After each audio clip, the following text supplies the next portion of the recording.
After the international break, Benfica was back in action. It was the makeup game against Gil Vicente, and today we finally caught up with the Farense game. We caught up with Sporting, but up next we have an extremely hard, tough trip up to the Dragão to play Porto in this final stretch of 7 games. That and much more. Another night, another podcast. Hasta que no estás aquí dentro no sabes la grandeza de este equipo. Quero o Benfica intimidar o adversário. Quero o manto sagrado entrar com vocês em qualquer estádio e assustá-los, pá! É isso que eu quero!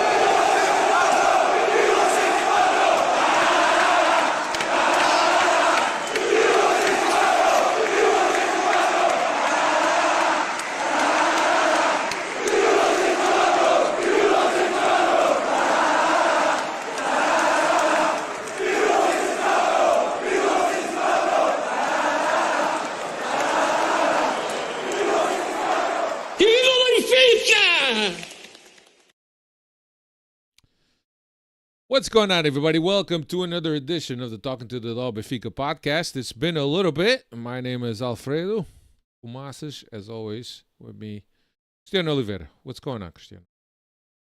Mr. Fumaca, how are you? Everything good? Everything good. Bro, we haven't done a podcast in so long that right before I came down to the studio, I started putting on makeup. I only then realized, shit, we don't even do this on camera anymore. So, yeah, what's going on? Dave, smash the like button. Freddy's, hola. Been a long time. Glad to be reading some of your comments, except the one guy with the starts with a D and last name with an R. But everybody else, welcome. Very excited to be back here. What's going on? Dave, what's happening? Dave's name doesn't starts with a D, but it doesn't end with an R. No, yeah. DD, no, double not D's in. here. Not in. Yes, last name starts with an R. Oh, DR. He knows who he is. He's there in the chat. But yeah, good to be back. Extended international break and vacation break for us, but we're all rested and like you said, Alfredo, 7 games to go. It's gonna be a sprint here to the finals. So yes, sir. To be back here with you guys. And it's great. You know, it's really great, guys. It's great to be on the podcast after an international break and not having lost the game. And I know we'll get into the game, but yeah, I mean, Dave, that's something new, right? Normally we lose these right after the break. So, yeah. Yeah, it's always tough coming from international break. As we know, the teams have their rhythms, they got their routines, and it's always tough. And sometimes you get guys that come back and they do cross-Atlantic flights.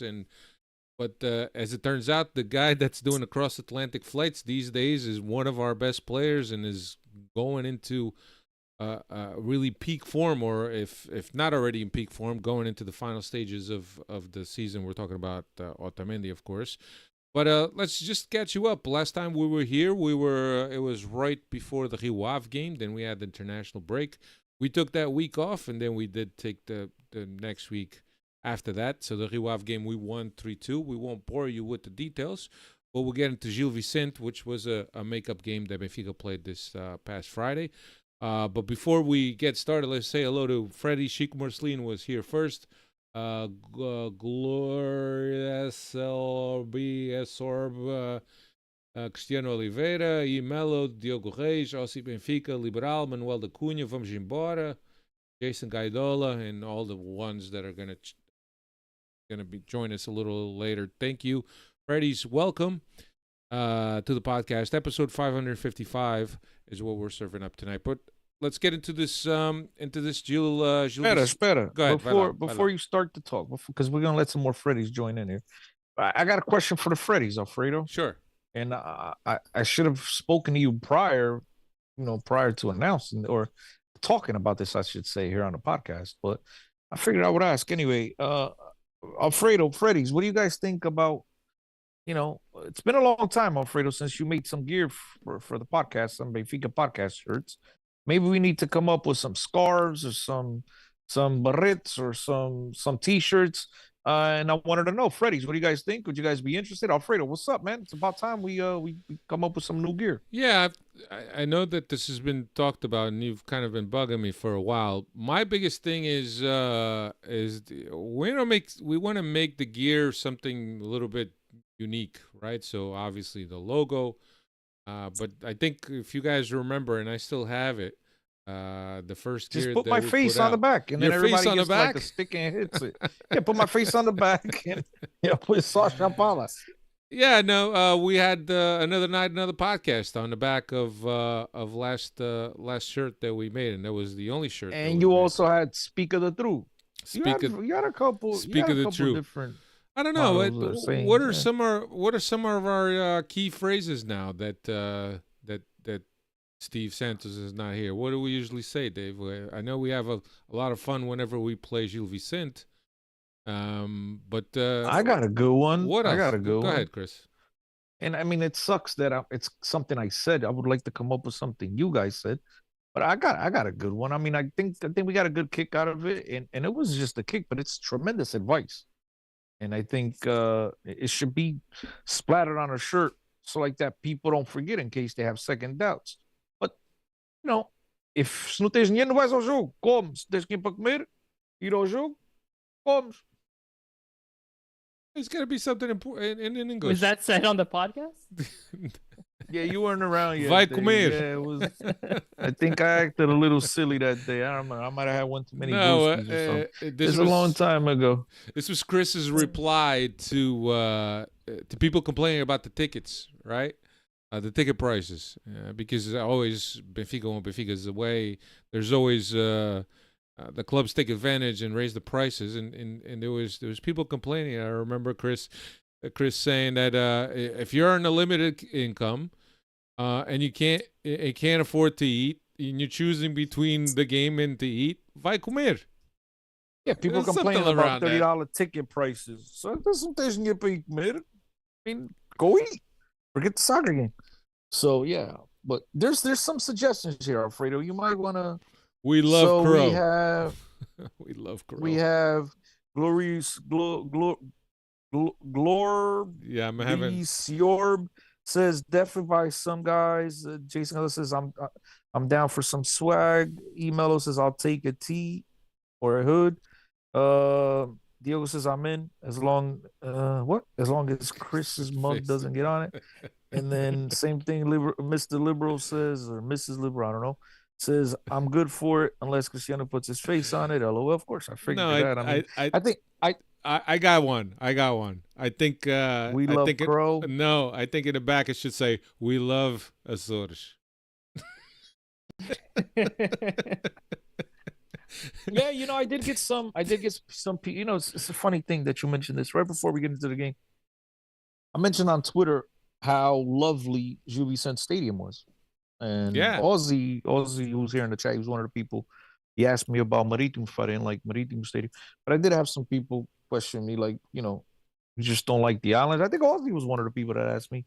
You just don't like the islands. I absolutely love the islands. I don't know who hates the islands. So Alfredo, you keep giving this like more wood to burn, bro. I mean, dude, you don't let it go. I'm gonna get beat up. I'm not ever gonna be allowed into Azores, which is a pity. I would love to go to Azores one day. No, Azores looks like a beautiful place. I've never been there, but I know plenty of people. I got plenty of Azorian friends that I love, and we love Azores. Now we made a comment, or actually Chris made a comment about the drainage of the field. Hey, you're gonna go back on this? And people got upset.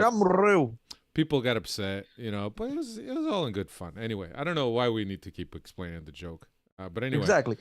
Diogo mentions live from Tondela. That goes to my reference when I posted the Tondela pictures, and then it came on the front cover of the newspapers of the shit condition of the grass right before Benfica kicked off the season over there. Yeah. I mean, there's some stuff we can make, but I think, you know what, man, if you don't have lines and stuff like that, I just think Benfica Podcast is good enough. And another night, We've been another doing podcast this for long enough. Another night, another podcast is a classic.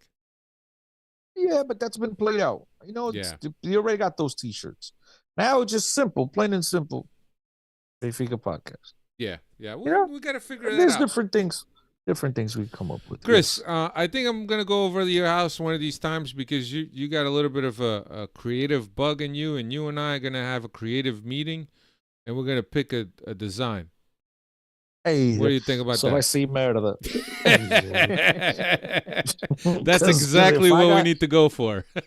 Because if I got a creative mind, we're in trouble, brother. Then, guys, ladies and gentlemen, listen to the podcast. Don't expect any T-shirts or hats or gloves or Yeah. socks or whatever it is Hey, anytime soon. Yeah. There's AI for that. Just put your Exactly. thoughts into the chat Dave, GPT and have it Dave. blast out a slogan or. Why are you spoiling it, Dave? You stealing my mojo? Because then when I do that, I was gonna look smart. Now they're all gonna wonder if it was AI or if it was actually my creativity. Come on, Dave. That's for before the podcast meetings. No, we need to. Yeah, if any of the Freddies are listening to us, Benfica Podcast at Gmail. Anybody with some creative minds and something. There's people that have an inclination. I don't have an inclination. I'm not stylish, but there's people that are always on the cutting edge of fashion and things like that. You know, something fun, like a design for a shirt, man. We'd love that. We'd love that. And we'd take Diogo's got a good mind. He's a Tazón. Come on. Tazón. Papo. That's an old one. Oldie but goodie. Nobody needs to know. No, Diogo, leave it alone, okay? Let it die. What about this one? Think it is? Ah, okay. missed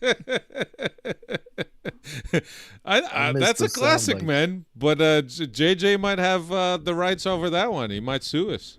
We don't want to do that. But anyway, I think we've given plenty of time for all the Freddies to join us, man. And so welcome all the Freddies. Thank you so much for joining us and hanging out with us. We really appreciate that. What are you laughing, Chris?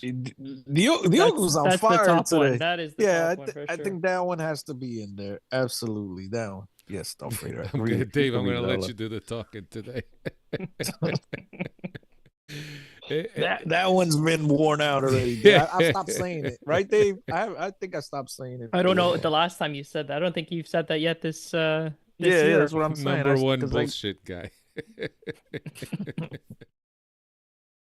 Yeah, there's quite a few. There's quite a few. Yeah, feel free to hit us up on Twitter if Yeah. you guys are listening. Twitter, You who got- you uses got, like, Twitter look, anymore, Diogo's bro? on fire.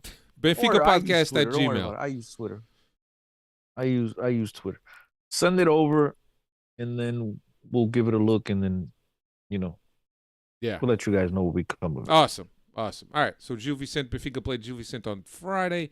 This was a makeup game. Benfica lined up with Trubin, Araújo, Silva, Otamendi, and Carreras across the back. Florentino, Auschnitz, and Kokshu. Amdouni, Bruma, and Belotti.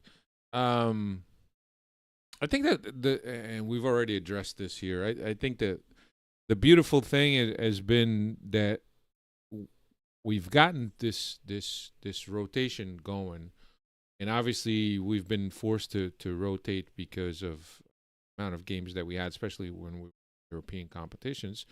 But what it has done is, I think it's motivated a lot of guys. I think all the guys that we brought in during the winter window have been given the contribution, with the exception of Manu, obviously, because of the injury. But yeah, it's been great to see rotation, and it's like, all right, nobody's ever complaining that Bruma's getting time, or Amdouni's getting time, or Belotti's getting time, or Dal's getting time. It's everybody. I think people are just happy that players are able to come in and give the contribution. I think that Elijah's done a really good job. And if we in years past, if we complained about not enough rotation, there's always the same 13 guys that play, and the team was worn out. I think that out of the three teams and maybe four teams in the league, we get to this final stretch of the season the freshest as a result of the rotation that Elijah's done. Yes, but I think you're correct. There's been plenty of rotation, but I think the part that you're missing is people haven't complained because we've been winning. Because if we start dropping points, I mean, you know what I mean? I'd be one of them. I've looked at some of these lineups, and I'm like, why? Especially the last one in particular, right? As you sent, not the last one because it was a game today, but the one prior on Friday as you sent, because once we're eliminated Champions League, yada yada yada. Now, bro, there was 9 games left at some point in the Campeonato. You got all your guys healthy. It's pedal to the metal. The best players. Forget about rotation because right now you're down the stretch. There is absolutely no point, at least in my opinion. There is no point in rotation right now. It's the best play, and you get results. And so I was guilty of that because I looked at some of the line. I'm like, okay, but then I said, "Usa, give you some," and I relaxed a little bit. And rather than go on Twitter and bitch and complain about everything, because it's something I've used to do in years previous, I just said, let me see what comes of it. And so, you know what? They won the game. Really, no reason to complain. And I think that's why you haven't heard more complaining, Alfredo, than in years past, is because you're actually rotating and you're getting results, which that's the perfect world. That's what we all want, no? Yeah. No, and that's the thing, right? Because we always thought, okay, there's a forced rotation here. There's a clear drop in quality, but that hasn't been the case. And I think that all guys that have come in have been really good in terms of contribution.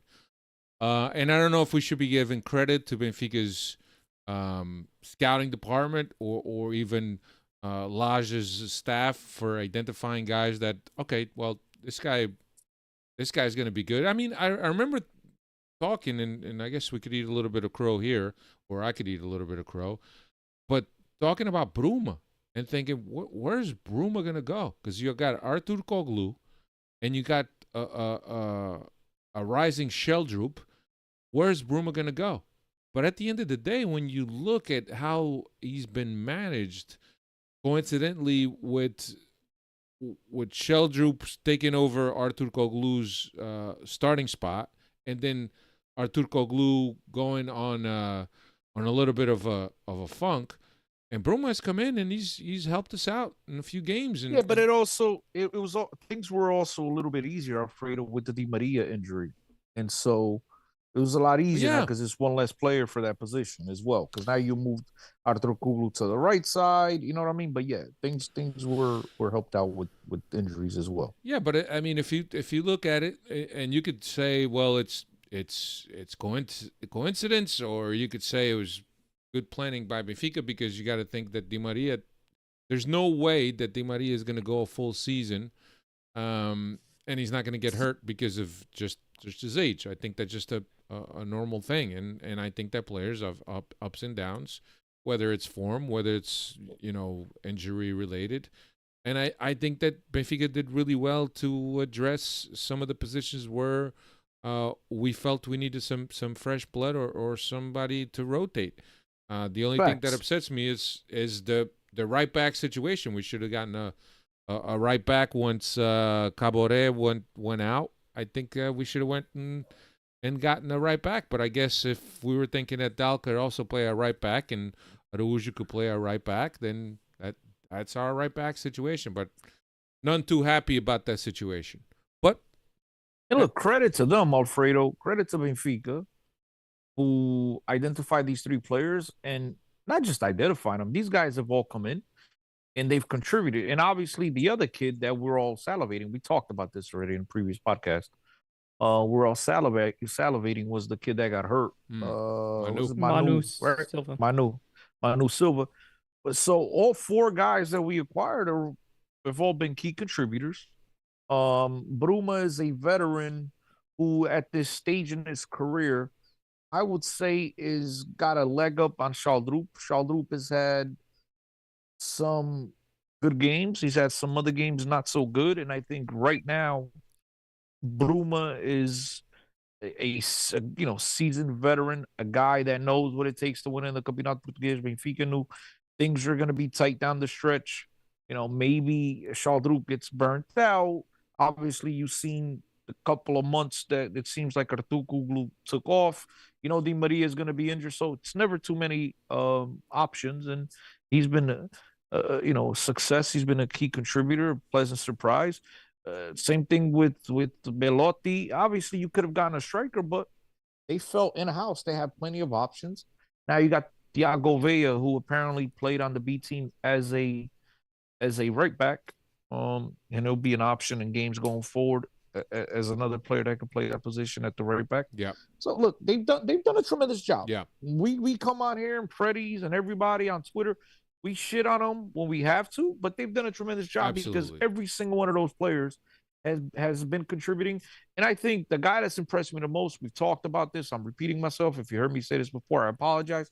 But it's the kid. What's his name? I forget. Dahl's been he's playing. We're talking about guys. I don't think you understand how hard it is. You will be hard pressed to find other players that have done so. That you won't find many guys who are left-footed play right back. It's very, very, very rarely as it happened. You don't see it, and he's come in, played it right back, and obviously he's not Cafu, but he's holding his own. He's doing his thing, and he's been a pleasant surprise. So look, man, Benfica hit it on the head. They could have done some things better, but let's focus on what they've gotten right. Let's focus on the here and now. They're got some key games coming up, and the they got this. Yeah. It's in their hands. It's in their hands. So yeah. But just getting back to the game, as in, and it was trips up north. They're always tricky, but it was an easy game for Benfica. 22nd minute, 1-0 Auschwitz off of a Bruma assist. There's that Bruma influence. Auschwitz had one play earlier that in front of goal that he couldn't put away. But it was a very relaxed game for Benfica. After the half, Belotti would increase that lead in the 51st minute. Then we had some substitutions, and Di Maria made his debut after his return after injury, and was just in time to get Benfica the third goal off of a PK. So it's just a dominating game for Benfica that controlled the game against Gil Vicente with little arguments to play against this Benfica, and obviously Gil Vicente is in a dogfight in the bottom, and their championship is a different one. They're not playing for Europe or anything. Like they're playing to stay in the first division, and they had an important game against Boavista, which they won. Which there was a lot of the other teams fans that accused Gil Vicente from resting players, but at the end of the day, I mean, the most important game for Gil Vicente was Boavista. Was not Benfica. Boavista was a direct rival. Didn't Portimonense used to do that all the time against Porto? Like, we're going to lose this game anyway. Well, so but people were complaining that what's his name? Diana Chaves' husband, Cesar Peixoto, was resting key players. And it makes perfect sense.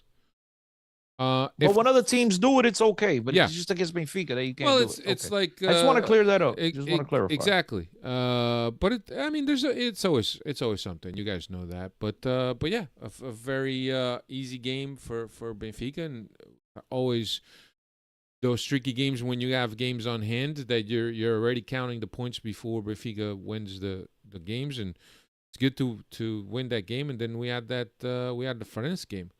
Dave, you got any stats on this Gil Vicente game so we can move? Yeah, let's wrap it up here. Oh, you missed something. What did I miss? Something. I hope Dave mentions it. Dave, go ahead. I'll talk about what Auschwitz second goal of the season, first in 9 months since scoring in the second match against Casapia back in August, and Di Maria returns to action from his injury that he picked up back February 12th, and ended up scoring from the PK spot there in the extra time there. So, all right, Chris. We all missed it. We missed. Florentino picked up his fourth yellow card. Yeah. In this game, therefore, Benfica and Bruno Lage had the option to then either play him and risk him missing Porto, picking up another yellow card, or obviously resting him and making sure that and I believe Di Maria also got a yellow card in that game, right, Dave? And I think he was on the same situation in terms of no yellow card in that game. He came on as a sub and scored, but no yellow card was picked up. I thought I thought I read that Di Maria was also on the same boat, but whatever. He played the following game, but obviously Florentino didn't. But I thought that was something that we should have mentioned about that game. Sorry. I think that, and look, this goes back to the argument that a player was rested because of a future game. So that there goes the argument. Um, but yeah, it's just it's one of those things. I think that teams have to be intelligent. They have to manage their personnel, and if there's guys that are in danger of being suspended for an important game, and if the coach counts on them, the team's got to do well. They got to be intelligent in managing in the same manner that if at the end of the game a player's in risk of missing the next game and picks up a yellow, you got to talk to that player. You got to tell the player to be careful if he's in danger of missing the next game if he picks up a yellow. So it's all game management, and I think that teams have to do a good job in that. What else? Did I miss? Did we miss anything else, Chris? From the UB6 game? No. Yeah, we missed that they have a beautiful stadium. They do have great a job stadium. by them. The field, the grass, the pitch, whatever you want to call it, is pristine. It's probably the nicest out of the non-big clubs in Portugal. Yep. The atmosphere is tremendous. Little stadium. I wish more teams in the Portuguese league would take a cue and follow suit. And so just credit to them. I mean, it was a pleasant surprise, unlike these other stadiums we see in Portugal. There's not even stands on the other side. This was beautiful. It was beautiful to watch. Yeah, it was really nice. So credit to them. Yeah, I remember them talking about the state of the pitch. That was really, really nice, which is good, especially up north when you get a lot of rain and stuff. So nice seeing that clubs take good care of their pitches. They got a nice drainage system, but there was no need for that day. That day they didn't need it. It wasn't raining a lot. Anyway, shifting gears to Benfica's game of this jornada, which was played today against Farense at Estádio da Luz. 51,000 in attendance. Benfica lined up with Truben, Dal at right back, Silva, Otamendi, and Carreras across the back. Sanchez, Auschnitz, and Kokshu were in the middle. Again, like we mentioned, Tino was being rested. Di Maria on one side, or Turkoglu on the other side, and Pavlidis up top. And I guess you could look at this lineup and say, well, this is lineup similar to what we saw in the beginning of the year, with the exception of obviously not Sanch playing in that sixth position, and Dal obviously being in the right back position. But yeah, again, started strong. And I think that the message has to be, let's start strong. Let's put this game away, and then try to manage the game, because we have a game on Sunday against Porto, a very important game. But this game was just as important, because without winning this game or getting the 3 points, you wouldn't be able to stick to Sporting in first. So it was good that we won. 7 minutes in, 1-0. Artur Koglu off of Auschnitz. Assist. 23 minutes in, 2-0 Pavlidis off of Artur Koglu assist. And then after that, we kind of just relaxed. We relaxed, but we know that Benfica is not able to manage games. Just basically put the game on ice, and we allowed Farense to believe. Allowed Farense to claw one back in the 43rd minute off of a corner kick that I don't understand how we're defending those corner kicks. I think Carreras doesn't even jump for that ball, and the Farense man went up, got the header, and it's not like Carreras is tall. He isn't tall. He is tall. He could have gone for that ball. I don't know if he saw the guy behind him. But yeah, I think that Farense went into the locker room thinking that, all right, it's 2-1. Let's come at Benfica and let's see whether or not there's a sense of urgency in a second half. And I think it was tricky. Barreiros did come in for Renato Sanchez after the half. Artur Koglu would get a second goal in the 54th minute, and we thought, okay, well, this is definitely a way. But then again, not too long after that, 9 minutes after that, the Farense would get one back, and then set up for the final 30 minutes of the game where we're thinking, oh man, let's finish out this game. But again, Benfica is not creating, or if they're creating, they're not putting them away. And I think that you just allow teams to come on top of us when we really don't need to go through that as fans. But it's just like it's a repeat of a movie that we've seen way too often, where Benfica scores early, goes up early, falls asleep, and then we end up holding on to our little balls at the end of the game, hoping that the other team doesn't score. Truben picking up a yellow card for wasting time at the end of the game. So that gives you a story more or less on how the end of this game went. But yeah, we squeezed out the 3 points. Was what was most important. Thinking about the one foul on Tony Silva, there's pictures on the ball of how his ankle looks. To me, it doesn't look like it's a penalty, despite the step on Tony Silva's foot, because both players are looking at the ball and they're going for the ball. To me, it doesn't look like a penalty. Elder Kundut thought otherwise, but it's not a penalty. But again, the most important was the 3 points. Chris, what do you think of the game? I didn't think it was a penalty, but here's my thing. If it was for the other two clubs, it would have been a penalty. And with this new VAR bullshit, which I can't stand VAR, by the way, if you don't know, now you know. That's a penalty. Stepped on him. I mean, was it intentional or not? That's regardless, right? Nobody cares, because at the end of the day, you stepped on an opposing player in the box. And if you want to make things even, and that's the consistency that we talk about over and over and over, is that in Portugal, the referees aren't consistent. And I thought that, the easiest thing to do is call a penalty. In a way, I'm glad they didn't get it, because we don't have to hear none of that nonsense, because we all know that in Portugal, that shit would have been bleeding the news channels for the next 2 months. And so it wasn't needed. But yeah, Benfica's defensive side of things is absolutely pathetic. Mickey Mouse. I think if you're the opposition, you want to score on Benfica, just play anything in behind Antonio Silva. And even Mazaraújo at times, because all these guys do is ball watch. They forget that, in order for the ball to go in, somebody has to come in behind and tap it into the net. And it just seems like that they fall asleep. And so wasn't really happy about that. This game should have been a lot more comfortable than what it was. Unfortunately, Benfica couldn't put the baby to bed.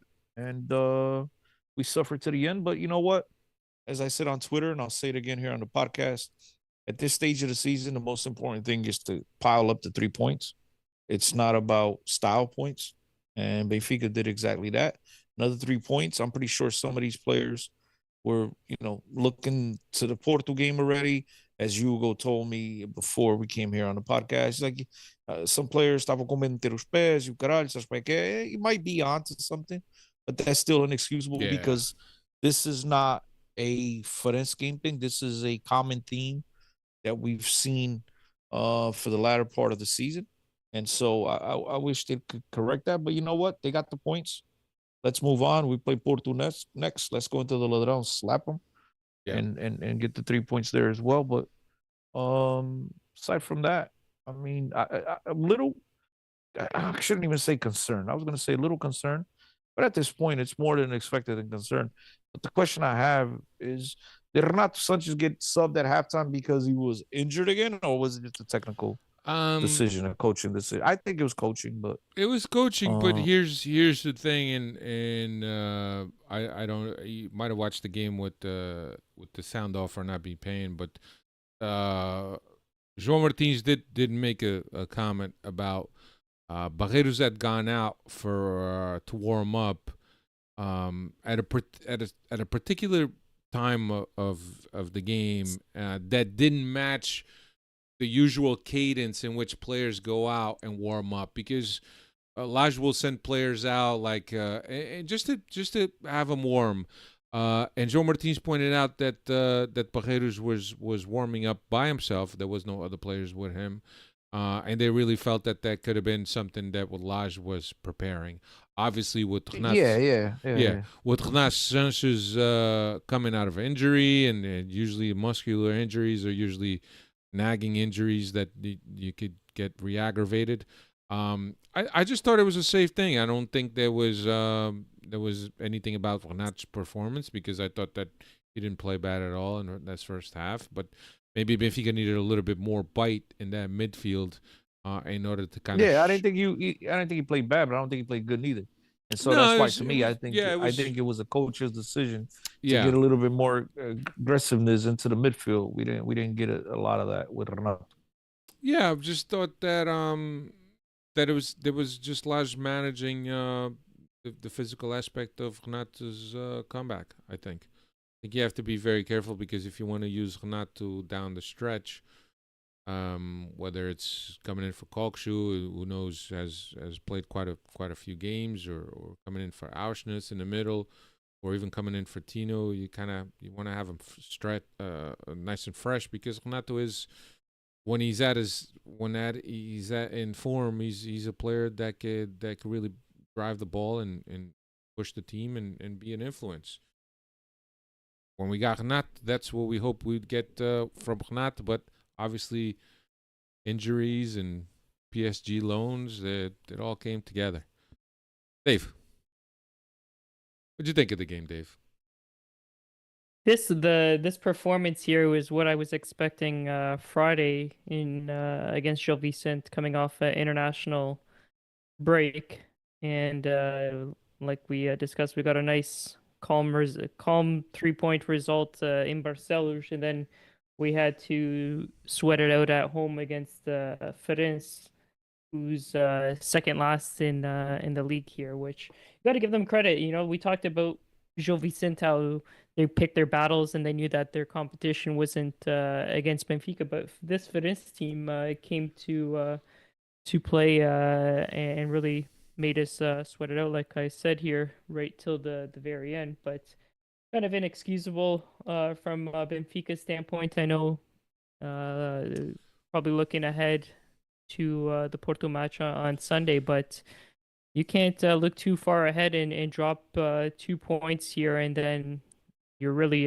behind the eight ball going into the Dragão on Sunday. But Yeah, would like to have seen a better performance to put this game away early and shore up those defensive mistakes.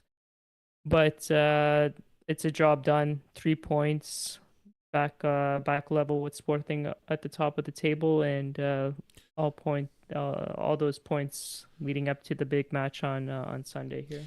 yeah. It's always a risk, right? Playing against a team that's in penultimate place, Dave, next to last. Second last, yep. Second to last, ahead of a big game, playing in your stadium. There's always a chance that it turns out to be a trap game for you because you're looking past the game because of the opponents are not going to be that strong. You're playing in front of your fans, and you might be already looking ahead to Porto. It's a midweek game, so not your week long between games. There's a couple factors that worried me. But I just think that the team at this point of the season, you need to be mature. You need to know what you want, and I think that at the end of the day, despite not being too happy with the last 60 minutes of the game and whatnot because of how the team behaved, I think at the end of the day, it was important to get those 3 points to stick to Sporting and not go into the Dragão at a deficit to Sporting. Or even in a position that if Porto beats you, now you're even more uncomfortable because you got a much tougher schedule than both of those teams. Dave, stats. That's here. Benfica have now won 8 straight games in the league competition here, which equals a season best, which was set during the first 8 league games that Bruno Laju's return earlier in the season. Pavlidis with his 21st of the season, 11th in league competition, and Artukoglu here with the brace and assists. He's stepping back into his goal form that we saw earlier in the season as well. Yeah. I had a question before we move on from this game. Go. I want you and the Freddies to let me know if I'm just being a dick or there's something to it. But we're a little bothered today, and this is not just today. I've seen it lately where Artur Kuglu scoring goals, man. This guy's not even celebrating. He's not even smiling. What's going on? Am I the only one that noticed this, or is this a thing? Because I think he's just kind of I don't know. Maybe he's just hungry. miserable, hungry. Oh, Ramadan just finished. No, but Ramadan all, finish on Monday. yeah, so that means he ate, bro. He's He's just got plenty. freaking miserable. Well, I think the first goal he got hit in the face. He was very upset about that, the first goal. But he does celebrate. He has to celebrate the Harry Potter celebration, Chris. I don't know. He's Doesn't just seem like angry very because he's happy. Turkish and he's got a Needs lot of to hair smile. Needs to smile. I don't know. Maybe because I remember when Rafa didn't smile, everybody, oh my God, they broke newspapers. missing. You're talking So now about I'm just wondering. you're talking about a Just guy wondering, man. that brought the ball from behind the midfield, dribbled a few players, got past a few players, scored, and there was no celebration whatsoever. I mean, Yeah, but it's a guy that was a lot more accustomed to scoring goals than Artur Kuglu. you're right. Okay, I'm just saying it looked It could be. I don't know. It, I'm just, like you I might want be onto players every something. Benfica that's again Yeah, like to when be we're happy. losing, I don't want you smiling. You're winning, you're scoring goals. Just started to lose. Things are going well for us. We won 8 in a row. Smile a little bit, man. Yeah, no, Chris, I'm with you, man.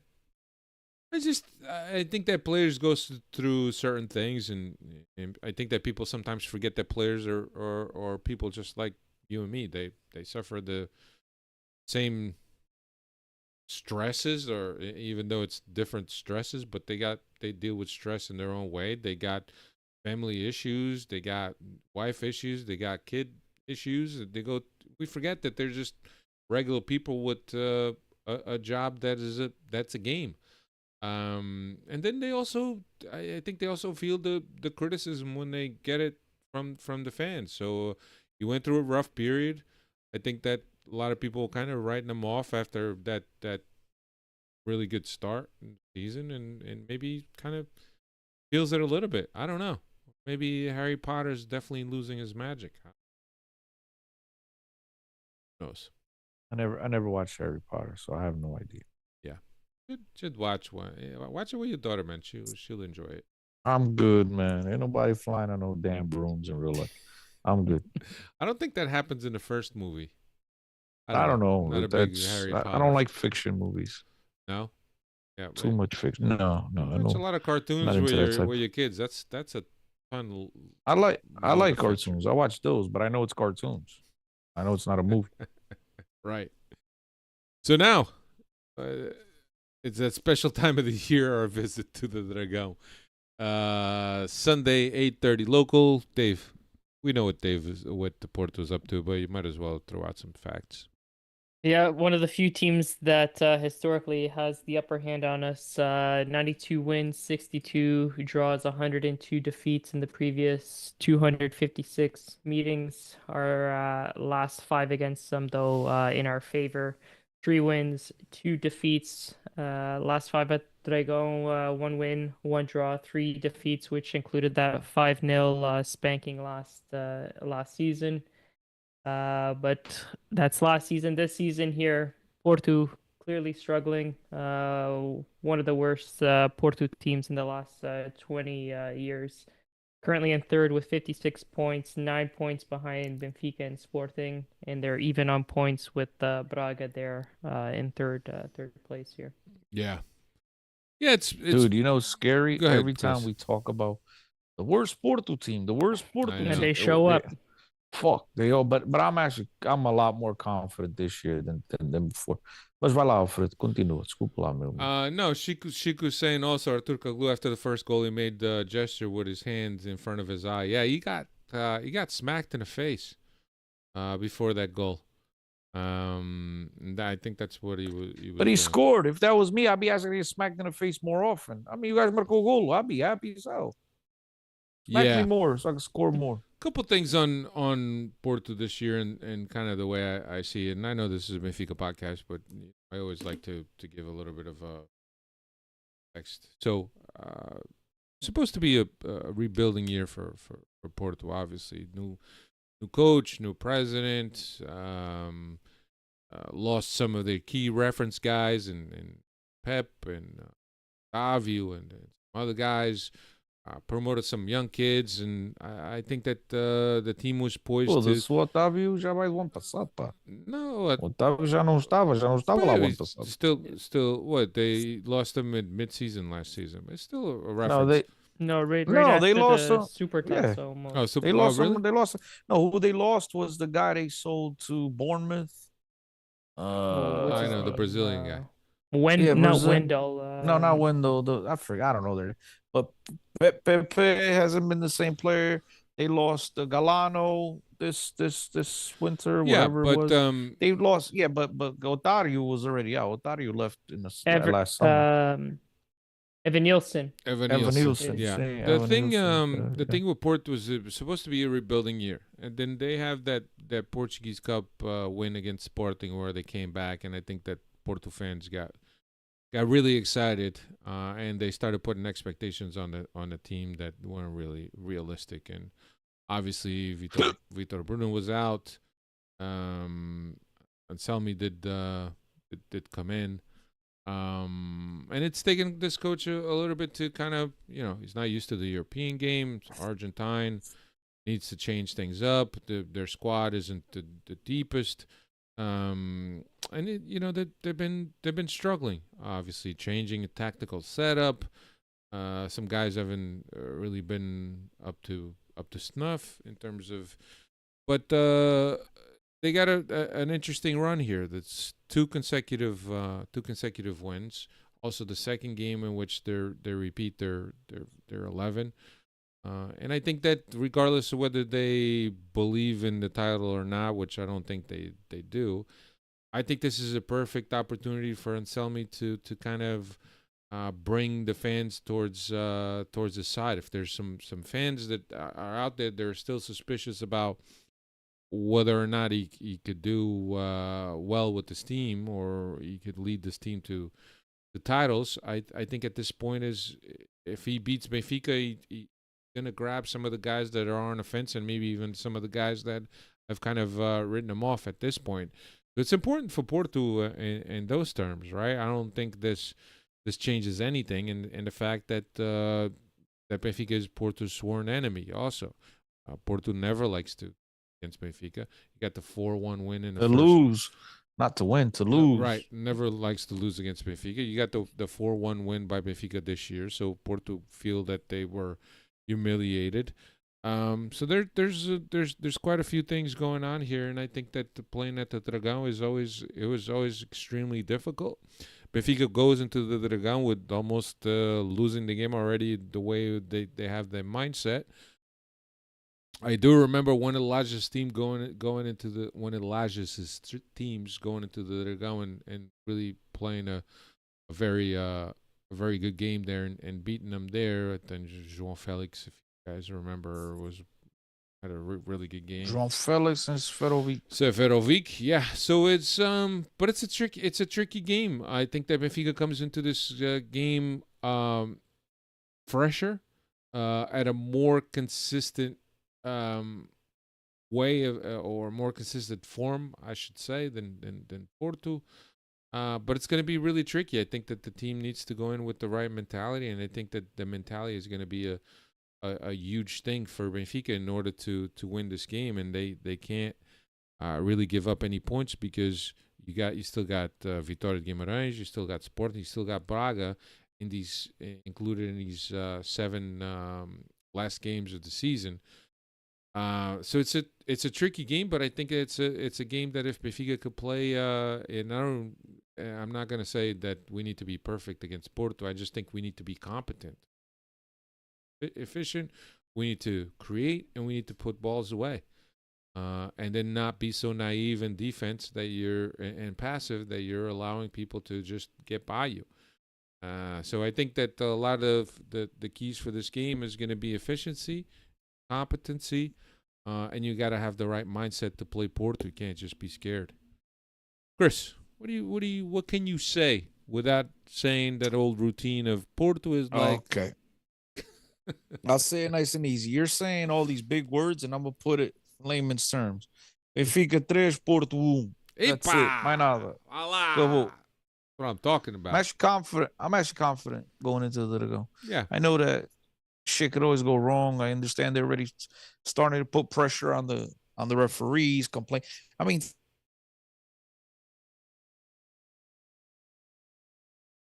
Muted himself. just sounds like a comedy skit. But things could go wrong in that aspect. But I think if Benfica goes there and just plays their football, man. Bruno Lage just got these boys rolling. It's been 8 games in a row. Confidence has got to be sky high. They beat Porto last time they played them 4-1. Porto hasn't exactly been knocking the wheels off of their opponents. I think everything matches up this year for Benfica. And I'll say it, I'll go one further, guys. This is the way I feel. If Benfica finds a way to go into the Dragão and trips up, they don't win this game and come up with the 3 points, bro. They shouldn't even be in a conversation. Right. I don't want to hear nothing about winning the Campeonato. And I understand Hugo's been making the argument with me for a while now that Benfica can go into the Dragão, lose to the Dragão, just beat Sporting at home 2-0.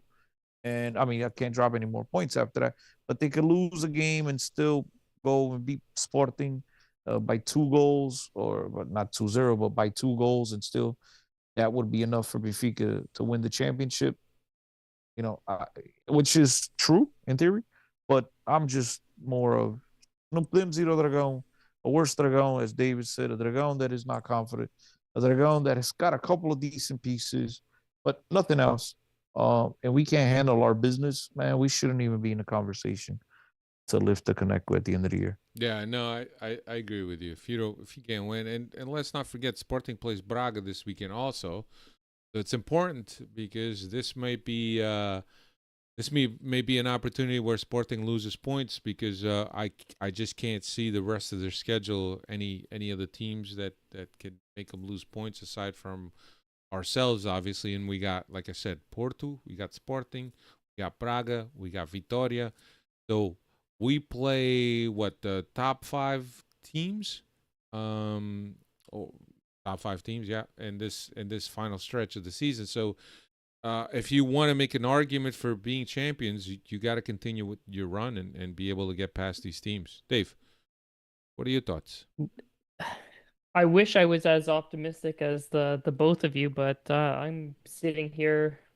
I think it's all the past PTSD of going up north, and no matter how much we're in form this time of the season, whenever we go up there, it seems like they always have their upper hand with us, and they come prepared to play. So I'm not as confident as maybe I should be, but that's just speaking from a historical standpoint on this. If we're able to come away with all 3 points, I'll gladly take it. But I've seen this show before one too many times for my liking, and yes, it's their worst team in the last 20 years, but they always show up to play us. And don't forget, there was might be a little something, might be nothing, but there was a lack of a statement from our end when their beloved president passed away. So don't think that they forgot about that too. So yeah, but you think these players care? These players that have just gotten there, the majority of these guys. I know your Canadian boy has been there a while, and he'll be foaming out the mouth, but the other guys don't. I mean, the club and the fans won't forget, but I don't know if these players are gonna really. It's gonna take some. If the fans, if the players in there aren't ready for it, I'm sure they'll have a speaking to from their president and whoever's in. You got George Costa there, still a part of the technical squad. They'll have some bulletin board material and getting those older veteran presence guys to get the boys rallied up there. But hey, I hope I'm wrong.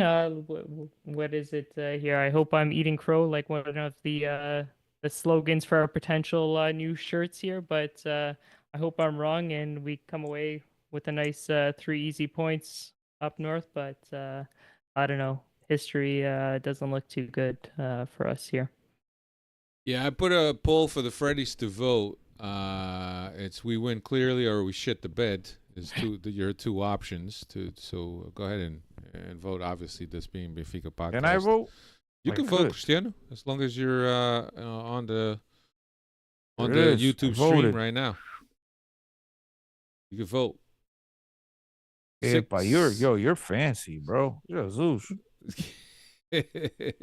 I'll ask you guys a question. With all these rotations that we've been seeing here, what's the lineup you guys thinking going into this match? More specifically, the wingers situation here. I think Di Maria definitely plays. And then on the Uh-huh. left, I think it's up for grabs. I mean, he might even surprise everyone and go Bruma. I would go Bruma. I was gonna ask you.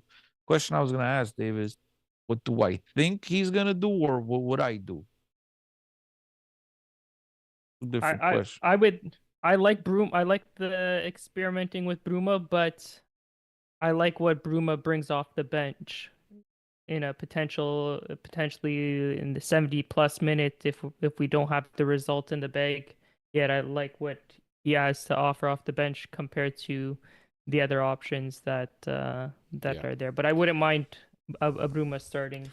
I think yeah. I think Bruma is in unless he's worried about defensive efforts, and I think that for defensive efforts he ends up putting Artur Koglu. But also Artur Koglu is coming off of a 2-goal performance. How do you sit a guy like that? Tricky. Tough times call for tough decisions. Yeah, And I'd go Di Maria on the right, Bruma on the left. My question mark going into this game and my worries going into this game is, am I really? And again, you've all known that I've been utterly impressed by Dahl. But will I play Dahl? Will they play Dahl at right back at the That's the only unknown that I have. Is that what they're gonna do? Yeah. Because everything else, I mean, I think it speaks for itself. Yeah. It's gonna be Carreras, it's gonna be Otamendi, it's gonna be Tall. Right back probably will be Dahl. We'll see, but I think that's where they're gonna go, unless Araújo makes a remarkable recovery. I doubt it. The middle's Dinu, Arsenis, and Kosoku.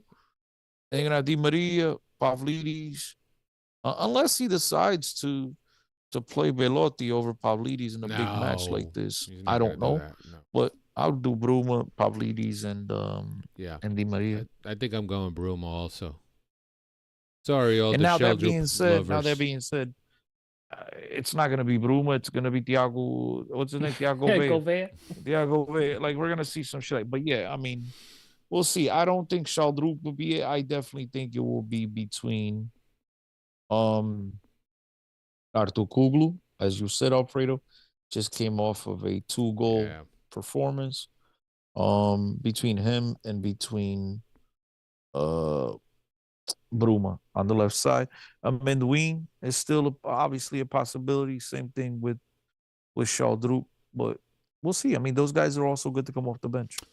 I think they can inject some speed and some Ginga. They can change the tempo of the game as well. So, look, man, at this point, we're gonna go back to what one of your original questions was about rotating. I'm at the point where I don't give a shit who plays. Just give me the 3 points. Yeah, that's where I'm at right now. Yeah, yeah. All right, we'll close this poll, and the poll closes at 50%, 50-50. 8 votes. I won't. That's what I like. Big, huge 8 votes. Look at that. Yeah. Huge. All right, y'all. Time to go. Thank you very much. We'll be back next week. Is that good? Arrivederci. Thank you, guys. Next week we'll come to you with some more information regarding the new swag. Yes, sir. Me and Chris will have a creative meeting. Take care, everyone. Later. You, Chris, and AI.